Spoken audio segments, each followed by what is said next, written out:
தனம் தரும் கல்வி தரும் ஒரு நாளும் தளர்வறியா மனம் தரும் தெய்வ வடிவம் தரும் நெஞ்சில் வஞ்சமில்லா இனம் தரும் நல்லன எல்லாம் தரும் அன்பர் என்பவர்க்கே கணம் தரும் பூங்குழலால் அபிராமி கடைக்கண்களை அபிராமி.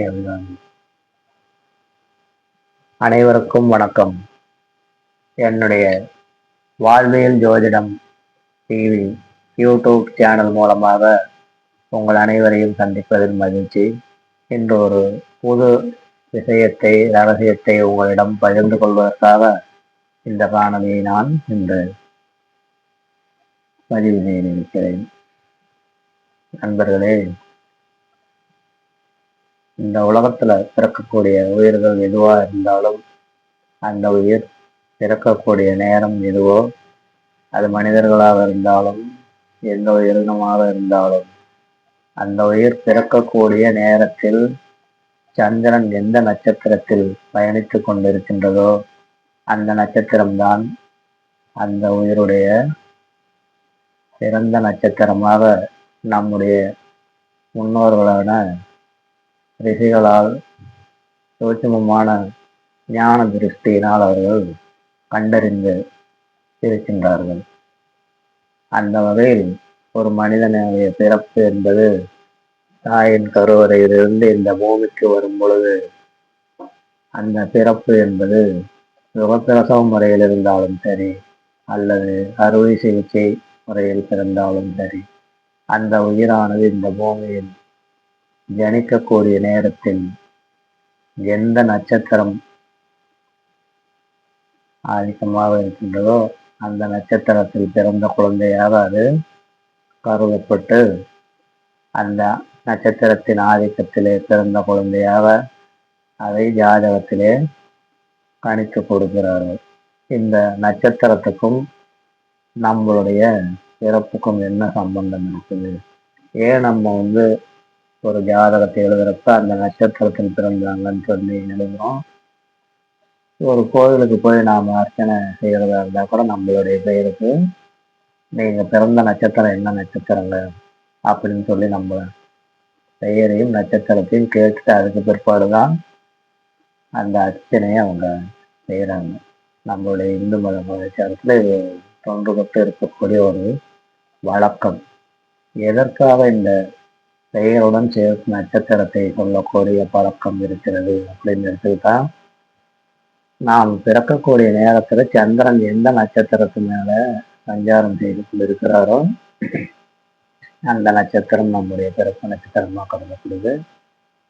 இந்த ஜோதிட சாஸ்திரத்தில் காலபுருஷ மண்டலத்திலே 9 நவ கிரகங்களுக்கு 27 நட்சத்திரத்தை நம்முடைய முன்னோர்கள் ஒதுக்கியிருக்கிறாங்க. அந்த வகையில ஒவ்வொரு கிரகத்துக்கும் தலா 3 நட்சத்திரமா 9 கிரகத்துக்கு 27 நட்சத்திரத்தை கணக்கிட்டு ஒதுக்கி இருக்கிறாங்க.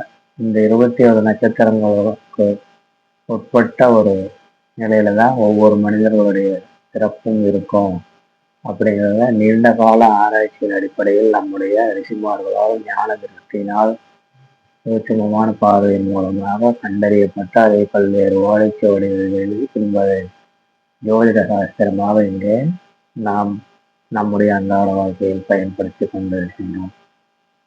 இந்த நட்சத்திரத்துக்கும் ஒரு மனிதனுக்கும் என்ன தொடர்புன்னா, இந்த நட்சத்திரம் எந்த நட்சத்திரத்தில் ஒரு மனிதன் பிறக்கிறானோ அந்த நட்சத்திரத்துக்கு அப்படின்னு சொல்லிட்டு நிறைய விஷயங்களை அந்த காலத்திலேயே நம்முடைய ரிஷிகள் கண்டுபிடிச்சிருக்காங்க. குறிப்பிட்ட ஒரு நட்சத்திரமானது குறிப்பிட்ட பண்புகளை கொண்டதாகவும் குறிப்பிட்ட ஆற்றல்களை கொண்டதாகவும் குறிப்பிட்ட சக்திகளை கொண்டதாகவும் குறிப்பிட்ட ஆஸ்பெக்ட் ஆஃப் கேரக்டர் அப்படின்னு சொல்லக்கூடிய பல வகையான குணங்கள் சுபாவங்கள் உள்ளார்ந்த சக்திகள் திறமைகள் எல்லாமே அந்த குறிப்பிட்ட நட்சத்திரத்துக்கு இருக்கு. அதே தான் அந்த குழந்தைக்கும் ஆதிக்கமா அந்த நட்சத்திரத்தினுடைய ஆதிக்கத்துல தான் அந்த குழந்தை பிறப்பு அப்படிங்கிறத கண்டுபிடிச்சிருக்கிறாங்க.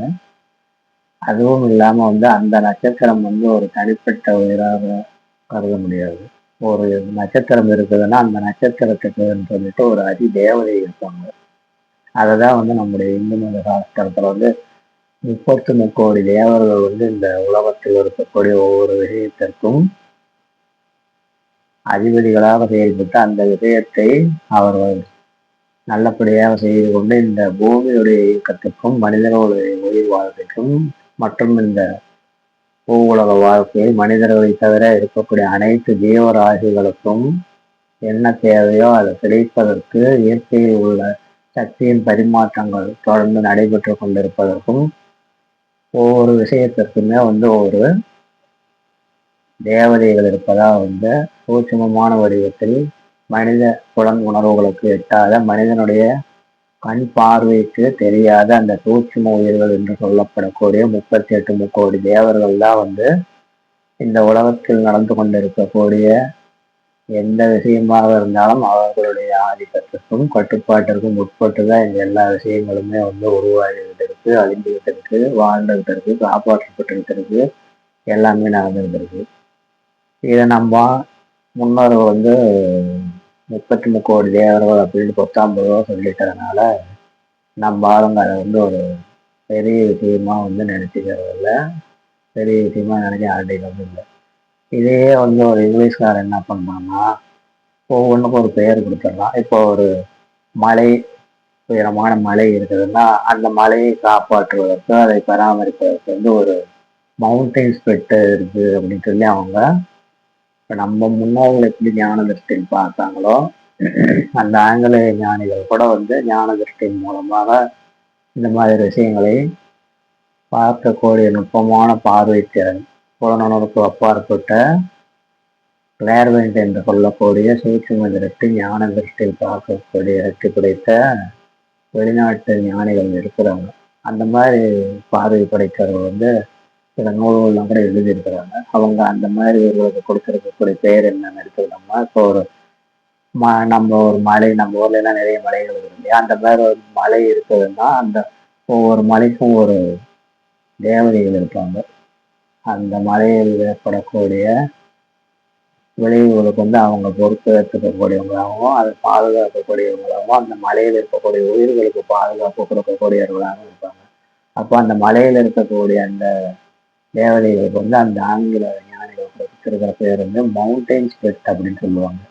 அந்த மாதிரி ஒவ்வொரு விஷயத்துக்கு பஞ்சபோதத்தில் இருக்கிற ஒவ்வொரு விஷயத்துக்கும் அவங்க ஒரு பேர் கொடுத்துருக்குறாங்க. இப்போ நெருப்புக்கு வந்து நாம் அக்னி தேவன் அப்படின்னு சொல்ற மாதிரி அவங்க ஃபயர் ஸ்பிரிட் அப்படின்னு சொல்லி சொல்லுவாங்க. இப்போ நாம மலைக்கு அதிதேவதையாக வருணம் அப்படின்னு சொல்லி சொல்றோம், அவங்க அதையே வந்து ரெயின் ஸ்பிரிட் அப்படின்னு சொல்லி சொல்லுவாங்க. நாம வந்து பூமாதேவி, பூமித்தாய் அப்படின்னு சொல்லி சொல்றோம், அவங்க அதை வந்து எர்த் ஸ்பிரிட்னு சொல்லி சொல்லுவாங்க. இப்போ நாம் வந்து காட்டு பகுதிகளில் போகக்கூடிய இடங்கள்ல எல்லாம் வந்து வனதேவதைகள் இருப்பாங்க அப்படின்னு சொல்லி சொல்றோம் இல்லையா, மரங்களுக்கு காவலாக இருப்பாங்கன்னெல்லாம். அதை வந்து அவங்க ஆங்கில ஞானிகள் சொல்றது வந்து ட்ரீ ஸ்பிரிட்னு சொல்லுவாங்க. வார்த்தை தான் வேற, ஆனா ஏதோ ஒரு வகையில அவங்களும் இந்த உள்முகமாக பார்க்கக்கூடிய சக்தியின் மூலமாக இந்த இறைவன் படைத்த இந்த பிரபஞ்சத்தில் இருக்கக்கூடிய சகல விதமான பொருள்களையும், சகல விதமான உயிர்களையும், சகல விதமான ஸ்தூல சூட்சும பொருள்கள் எதுவாக இருந்தாலும் அந்த பொருள்களுக்கு உள் ஏற்படக்கூடிய இயற்கையின் பரிணாம வளர்ச்சியின் மூலமா எல்லாமே டெவலப் ஆயிருந்தது. அந்த ஒவ்வொன்றுக்குமே வந்து ஒவ்வொரு இயற்கையா நம்மளுடைய மொழியில சொல்றோம்னா 33 கோடி தேவர்கள் நம்ம சொல்ற அதே விஷயத்த வந்து அவங்க நேச்சர் ஸ்பிரிட் இருக்காங்க. இப்போ பூமிக்கு அடியில வந்து ஒரு கண்ணுக்கு புலனாகாத நிறைய விஷயங்கள் நமக்கு இருக்கு. அந்த பூமிக்கு அடியில் ஏற்படக்கூடிய பரிணாம வளர்ச்சியில் வந்து கெமிக்கல் எஃபெக்ட்ல வந்து பல்வேறு உலோகங்கள் இதையெல்லாம் நாம தோண்டி எடுக்கிறோம். இரும்பு, அலுமினியம், பித்தளை, லெட்டு, ஜிங்கு, சில்வர், கோல்டு, இந்த மாதிரி எல்லாமே வந்து ஒரு ரசாயன மாற்றம் அந்த உலோகங்களுக்குள், நிலக்கரி, இந்த மாதிரி பல விதமான உலோகங்களுக்குள்ளேயும் வந்து ஒரு இயற்கையான அது உருவாகணும்னா வந்து தன்னால் உருவாயிடாது. அந்த பூமிக்குள்ள வந்து இந்த ரசாயன மாற்றங்கள் மூலமாக அது ஒரு உலோகமாகவோ, நிலக்கரியாகவோ, வெள்ளியாகவோ, தங்கமாகவோ மாறணும்னா அதுக்கு ஒரு குறிப்பிட்ட எனர்ஜி தேவை, ஒரு சக்தி தேவை.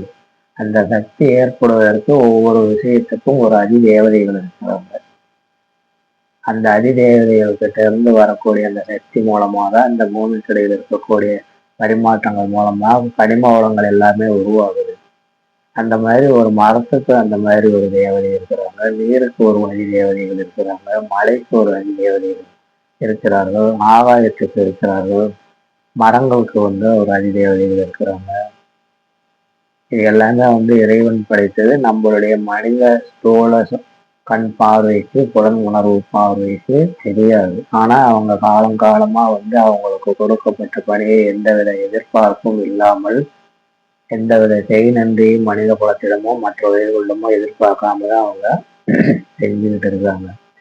அந்த வரிசையில் எடுத்துக்கிட்டோம்னா, மனித உயிர்களாக இந்த பூமியில நாம எப்ப பிறக்கிறோமோ அப்ப ஒரு குறிப்பிட்ட நட்சத்திரத்தால் தான் நாம பிறக்கிறோம் அப்படின்னு சொல்லிட்டு ஏற்கனவே நம்மளுடைய முன்னோர்களால் இங்க கண்டறியப்பட்ட விஷயத்தை அவங்க இந்த ஒரு நட்சத்திரத்துல பிறக்கிற குழந்தைக்கு அந்த நட்சத்திரத்தினுடைய அதிதேவதைகள் அப்படின்னு ஒரு அமைப்பை ஏற்படுத்தி அந்த அதிதேவதையை நீங்க போய் அந்த நட்சத்திரம் வரக்கூடிய நாள் அந்த ஆலயத்துக்கு போய் வழிபாடு பண்ண வேண்டும் அப்படின்ற ஒரு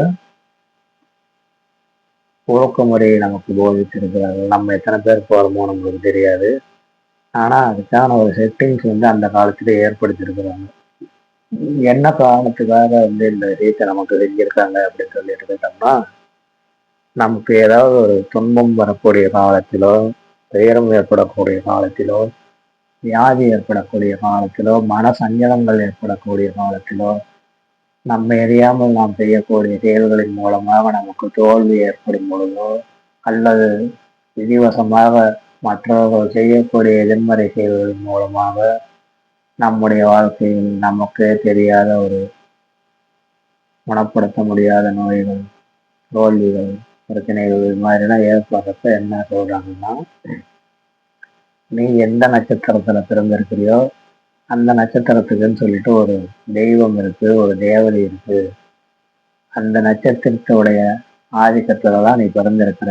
அந்த நட்சத்திரத்துக்கிட்ட இருந்து வரக்கூடிய எனர்ஜி அப்படின்னு சொல்லக்கூடிய ஃப்ரீக்குவன்சி தான் ஒரு மனிதன், எந்த மனிதன் இந்த பூமியில பிறக்கிறானோ அவன் பிறக்கும் பொழுது அந்த குறிப்பிட்ட நட்சத்திரத்தின் அதிர்வலை சக்தி தான் அவனுடைய உயிரோடு இணைக்கப்பட்டுள்ளது.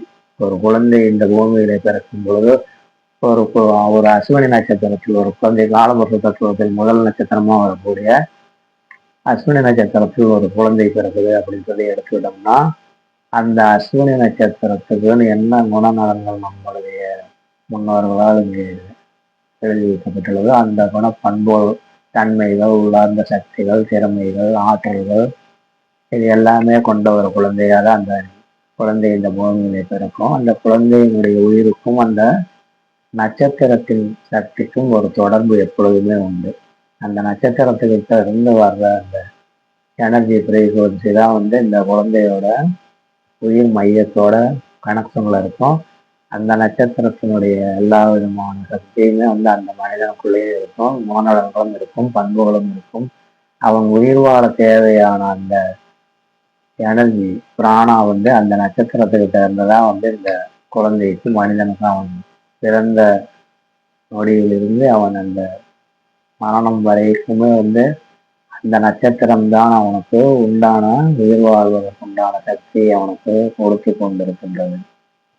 அப்போ அந்த நட்சத்திரத்துக்கு எங்க இருந்து சக்தி வருது அப்படின்னா, ஏற்கனவே நான் சொன்ன மாதிரி இந்த பிரபஞ்சத்தில் படைக்கப்பட்ட ஒவ்வொரு பொருளுக்கும் சக்தி கொடுப்பது அந்த அந்த தேவதைகள் தான். நம்ம முன்னோர்கள் 33 கோடி தேவர்கள் அப்படின்னு சொல்ற மாதிரி, ஆங்கில ஞானிகள் நேச்சர் ஸ்பிரிட்னு சொல்ற மாதிரி, எந்த ஒரு விஷயமாக இந்த இயற்கையில் இருந்தாலும் அதற்கு சக்தி கொடுத்து அதை எப்பொழுதும் விழிப்பித்து கொண்டிருக்கக்கூடிய எனர்ஜி ஜெனரேட்டராக அந்த தேவதைகள் தான் இருக்கிறார்கள். ஏனென்றால் அந்த தேவதைகள் பிரபஞ்சத்திலிருந்து இறைவனிடமிருந்து வந்து கொண்டிருக்கக்கூடிய சக்தியை தங்கத்தடை இல்லாமல் அவர்கள் விரகித்து அந்த சக்தியை தான் அவர்கள் அந்த குறிப்பிட்ட விஷயத்துக்கு கொடுக்குறாங்க. அப்போ அந்த நட்சத்திர தேவதைகள் அந்த நட்சத்திரத்துக்கு அந்த ஒளி ஊட்டிக்கிட்டே இருப்பாங்க. எப்படி நம்ம வீட்டுல நாம ஒரு கரண்ட் போயிட்டா ஜெனரேட்டர் வச்சு திருப்பி மறுபடியும் அந்த ஒளி வர்ற மாதிரி செய்யணுமோ அந்த மாதிரி அந்த நட்சத்திரத்துக்கு தொடர்ச்சியாக இறைவனிடமிருந்து வரக்கூடிய சக்தியை விநியோகம் செய்வதற்காக ஒரு தேவதைகள் இருப்பாங்க. நாம் வணங்க வேண்டியது நாம் பிறந்த நேரத்தில் எந்த நட்சத்திரத்தில் பிறந்தோமோ அந்த நட்சத்திரத்தையும் வணங்க வேண்டும், அந்த நட்சத்திரத்துடைய அதிதேவதையையும் வணங்க வேண்டும். அப்போ அந்த அதிதேவதையுடைய எனர்ஜி நம்மளுடைய உயிர் மையத்தோடு எப்பொழுதும் ஒரு தொடர்பு இருக்கும். நட்சத்திரத்துடைய சக்தியோடு நம்முடைய உயிர் தொடர்பு கொண்டிருக்கும். அந்த நட்சத்திரம் அந்த தேவதையோடு தொடர்பு கொண்டிருக்கும். ஆக நாம் ஒரு நட்சத்திரத்தில் பிறந்தோம் என்றால் அந்த நட்சத்திரத்திற்கு அந்த இருக்கக்கூடிய அந்த கோவிலுக்கு நாம் சென்று வணங்கும் பொழுது நாம் 2 விதமான சக்திகளோடு நம்முடைய தொடர்பினை ஏற்படுத்திக் கொள்கிறோம். அஸ்வினி நட்சத்திரத்துல ஒருத்தர் பிறந்திருக்கிறாருன்னா அவர் அந்த கோவிலுக்கு போய் குறிப்பிட்ட அந்த அஸ்வினி நட்சத்திரத்துக்கான கோவில் கூத்தனூரில் இருக்கக்கூடிய ஸ்ரீ சரஸ்வதி ஆலயம், இன்னொன்று திருத்துறைப்பூண்டியில் இருக்கக்கூடிய மருந்தீஸ்வரர் கோவில். இது உதாரணத்துக்காக ஒரு நட்சத்திரத்தை சொல்லியிருக்கிறேன். மொத்தம் 27 நட்சத்திரத்துக்கு வெவ்வேறு விதமான கோயில்கள் இருக்கு. அது கோயிலுக்கு உண்டான ஸ்தல விருட்சங்கள் இருக்கு. அதை நீங்க கூகுள் பண்ணி பார்த்தாவே தெரிஞ்சுக்கலாம். 27 நட்சத்திர ஆலயங்கள், 27 நட்சத்திர விருட்சங்கள் அப்படின்னாலும் நீங்க ஒரு கூகுள் பண்ணி பார்த்தாவே உங்களுக்கு அதில் பட்டியல் வந்துடும். நீங்க எந்த நட்சத்திரத்துல இருந்தீங்க, அதுக்கான அதிதேவதை கோயில் எங்க இருக்கு அப்படிங்கிறத நீங்க கூகுள் மூலமா பார்த்துங்க. இந்த உதாரணமா சொல்லப்பட்ட இந்த அஸ்வினி நட்சத்திரத்துக்கு கூத்தனூர் சரஸ்வதி ஆலயம், இன்னொரு கோயில் திருத்துறைப்பூண்டி மருந்தீஸ்வரர் கோயில். உதாரணமா இந்த அஸ்வினி நட்சத்திரத்துல பிறந்தவர் அந்த ஒரு கோவிலுக்கு போய் அந்த வழிபாடு செய்கிறப்ப அந்த அஸ்வினி நட்சத்திரத்துடைய எனர்ஜி அப்படின்னு சொல்லக்கூடிய சக்தியோடும் அந்த அதிதேவதையான சரஸ்வதி தேவியுடைய அந்த ஆசீர்வாதத்துடனும் அவருடைய உயிர் நீக்கப்பட்டுள்ளது. அந்த கோவிலுக்கு போய் அவர்கள் அந்த வழிபாட்டை செய்யும் பொழுது அவர்களுடைய உயிரில் இருந்து வெளிப்படும் சக்தியானது அந்த கோவிலில் வெளிப்பட்டு கொண்டிருக்கக்கூடிய அந்த திவ்ய சக்தியான பிராண சக்தியோடு ஒரு தொடர்பினை பெறுகிறது. ஏதோ ஒரு நோக்கத்தில் நம்ம முன்னோர்கள் கோவிலை கட்டி வச்சிடல. ஒவ்வொருத்தருக்கும் ஒரு பிரச்சனை வர்றப்ப அவன் அதுக்கான இடத்துக்கு போனாதான் அவனுக்கு அந்த பிரச்சனை தீருங்கிற மாதிரி இன்னைக்கு எப்படி நாம ஒரு உடல்நிலை சரியில்லாதப்ப கண்ணுக்கு ஒரு தனியா வைத்தியர் இருக்க டாக்டர் இருக்காரு, பல்லுக்கு ஒரு டாக்டர் இருக்காரு, காது மூக்கு தொண்டைக்கு ஒரு டாக்டர் இருக்காரு, இதய ஆப்ரேஷன் பண்றதுக்குன்னா ஒரு டாக்டர் இருக்கிறாரு, நுரையீரல் சம்பந்தப்பட்ட பிரச்சனை வருதுன்னா அதுக்கு ஒரு டாக்டர் இருக்காரு, வயிறு சம்பந்தப்பட்ட ஒரு பிரச்சனை அப்படின்னு சொல்லி எடுத்துட்டோம்னா அதுக்கு ஒரு டாக்டர் இருக்கிறாங்க, குடல் சம்பந்தப்பட்ட விஷயம் இருக்குதுன்னா அதுக்கு ஒரு டாக்டர் இருக்காங்க, மூட்டு வலி சம்பந்தப்பட்ட ஒரு பிரச்சனைன்னா மூட்டு வலி வைத்தியத்துக்காக ஒரு டாக்டர் இருக்காங்க, அப்புறம் மனநல வைத்தியர்கள் இருக்காங்க. இந்த மாதிரி எப்படி வைத்தியர்கள் ஒவ்வொன்றுக்கும் தனித்தனியா இருக்கிறாங்க. சித்த வைத்தியர்கள் இருக்கிறாங்க, ஆயுர்வேத வைத்தியர்கள் இருக்கிறாங்க, யுனானி இருக்கு, ஹோமியோபதி இருக்குது. இந்த மாதிரி பல ஒவ்வொரு குறிப்பிட்ட விஷயத்திற்கும் ஒரு குறிப்பிட்ட வைத்திய முறைகள் மருத்துவர்கள் எப்படி இருக்காங்களோ அதே போலதான் நாம் மனிதர்களாக பிறந்த எல்லோருமே பார்க்க ஒரே மாதிரி 2 கண் இருக்குது, 2 மூக்கு இருக்குது, 2 காது இருக்குது அப்படிங்கிறதுக்காக எல்லோருடைய சக்தி நிலையும் அதே மாதிரியே இருக்காது. எப்படி நம்மளுடைய ஒவ்வொருத்தருக்கும் ஒரு பிளட் குரூப்னு சொல்லிட்டு இருக்குதோ, ஒரு பிளட் குரூப் இருக்கிறவங்களுக்கு இன்னொரு இப்போ ஏ குரூப் இருக்கிறவங்களுக்கு பி குரூப் பிளட் நாம் எப்படி கொடுத்து அவங்க உயிரை காப்பாற்ற முடியாதோ அதே மாதிரி இந்த நட்சத்திரத்துல பிறந்தவங்க இந்த கோவிலுக்கு தான் போனாதான் அவங்களுடைய பிரச்சனைக்கு ஒரு விடிவு காலம் ஏற்படும். நீங்க உங்களுடைய குலதெய்வ கோவிலுக்கு போறதோ இல்லை உங்க உள்ளூர்ல இருக்கக்கூடிய உங்களுடைய இஷ்டதெய்வ கோவிலுக்கு போறதோ அதெல்லாம் தனி கணக்கு. அது நீங்க அப்பப்போ போறது ஒரு குறிப்பிட்ட பிரார்த்தனைக்காகவோ ஒரு குறிப்பிட்ட விசேஷத்துக்காகவோ ஏற்கனவே நம்ம குடும்பத்துல இருக்கிற பழக்க முறை வழக்கு முறை அப்படிங்கிறதுக்காகவோ போறீங்க, அந்த கணக்கு வேறு.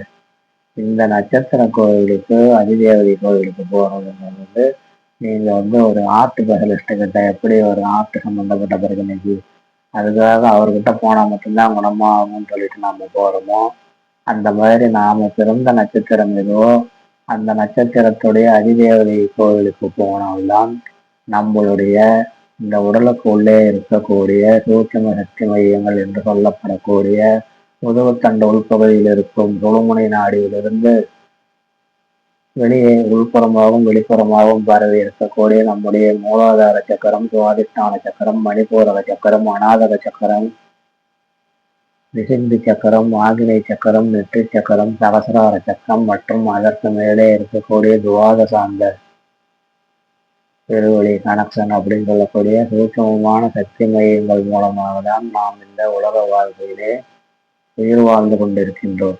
நாம் வெறும் இந்த சுவாசத்தின் மூலமாக நாம் வாழவில்லை.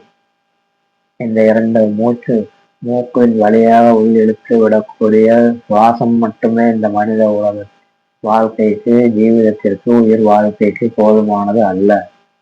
இந்த உள்ளிழுக்கும் சுவாசத்தில் பிராணன் என்கின்ற ஒரு சக்தி இருக்கின்றது. அந்த பிராணனானது இந்த உயிருக்கு ஒரு குறிப்பிட்ட அளவுக்கு எப்படி சக்தியை கொடுக்கிறதோ அதே மாதிரி இந்த நவகிரகங்களில் இருந்து வந்து கொண்டிருக்கக்கூடிய ஒளி அலைகள், சக்தி அலைகள், வைப்ரேஷன், ஃப்ரீக்குவன்சி, பிராணா என்ன பேர் வேணா சொல்லிக்கோங்க, அந்த எனர்ஜி மூலமாகவும் நாம் பிறப்பிற்கு காரணமான நட்சத்திரம் எதுவோ, நாம் பிறக்கும் பொழுது எந்த நட்சத்திரம் நமக்காக குறிப்பிடப்பட்ட நட்சத்திரமோ அந்த நட்சத்திரத்தின் சக்தியினால்தான் நாம் பிறப்பிலிருந்து இறக்கும் வரையில் இந்த உயிர் வாழ்க்கைக்கு தேவையான முழுமையான சக்தி நமக்கு கிடைக்கிறது.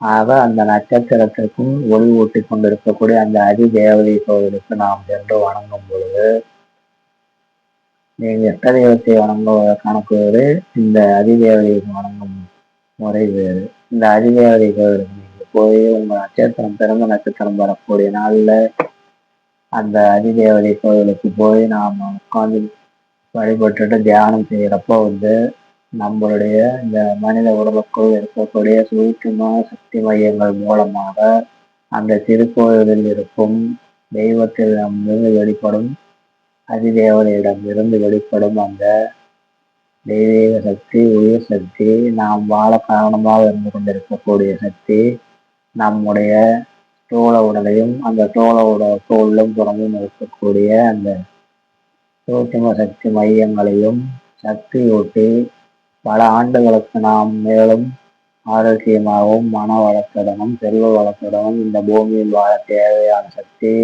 நமக்கு கொடுக்கக்கூடிய ஒரு இடம் என்று எடுத்துக்கொண்டால் நம்முடைய பிறந்த நட்சத்திர அதிதேவதை கோவிலில் தான் நாம் அந்த சக்தியை பெற முடியும். ஏனென்றால் அந்த குறிப்பிட்ட இடத்தில் குறிப்பிட்ட கோவில் நம்மளுடைய ரிஷிகள் தான் கட்டியிருக்கிறாங்க. அந்த கோயில்கள் எல்லாமே இன்னைக்கு நேற்று தானா முளைச்சு கோயில்கள்.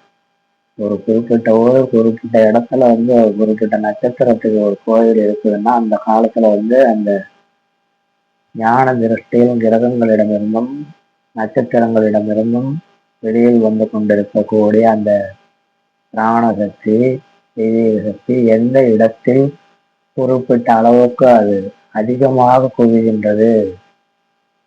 இப்போ ஒரு சூரிய ஒளி வந்துகிட்டு இருக்கிறப்போ லென்ஸ் வச்சு பிடிச்சோம்னா பரவலா இருக்கக்கூடிய சூரிய ஒளி லென்ஸின் மூலமாக பார்க்கும் பொழுது எப்படி அப்படியே குவிந்து ஒரு பேப்பரை எரித்து சாம்பலாக்கக்கூடிய அளவிற்கு சூரியனுடைய ஒளி லென்ஸில் குவிகிறதோ அந்த மாதிரி குறிப்பிட்ட பூமியில் டிகிரியில அந்த கோயிலை கட்டியிருப்பாங்க. அந்த குறிப்பிட்ட டிகிரியில் இருக்கக்கூடிய இடத்துக்கு போய் நாம் வழிபாடு செய்யும் பொழுது அந்த கிரகத்திடமிருந்தும் நட்சத்திரத்திடமிருந்தும் வரக்கூடிய சக்தி, அங்கே இருக்கக்கூடிய மூலஸ்தானத்தில் கர்ப்ப கிரகத்தில் இருக்கக்கூடிய அந்த தெய்வ விக்கிரகம் அதிகப்படியான ஒரு சக்தியை அந்த இடத்தில் ஈர்த்து கொண்டிருக்கும்.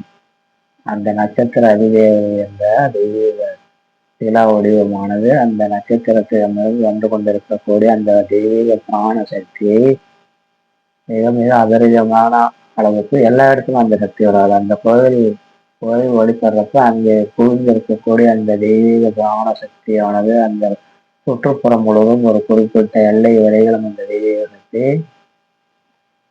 எப்பொழுதும் வெளிப்பட்டு கொண்டே இருக்கும். அப்ப அந்த பிரபஞ்சத்தில் குறிப்பிட்ட நட்சத்திரத்திலிருந்து வர்ற அந்த பிராண சக்தி, அந்த தெய்வீக வடிவத்தில் இருக்கும் சிலையானது, அதிதேவதையானது ஈர்த்து இந்த பிரபஞ்சத்திலிருந்து நட்சத்திரத்தினிடமிருந்தும் நட்சத்திரத்தின் சூட்சமமான அதிதேவதையிடமிருந்தும் அந்த சிலையானது, சோழ வடிவத்தில் இருக்கக்கூடிய சிலையானது அந்த பிராண சக்தியை இறகிட்டு அந்த நட்சத்திரத்தில் தெரிந்த மக்கள் யார் அங்கே சென்று எனக்கு ஒரு வழிகாட்டு, என்னை குணப்படுத்து,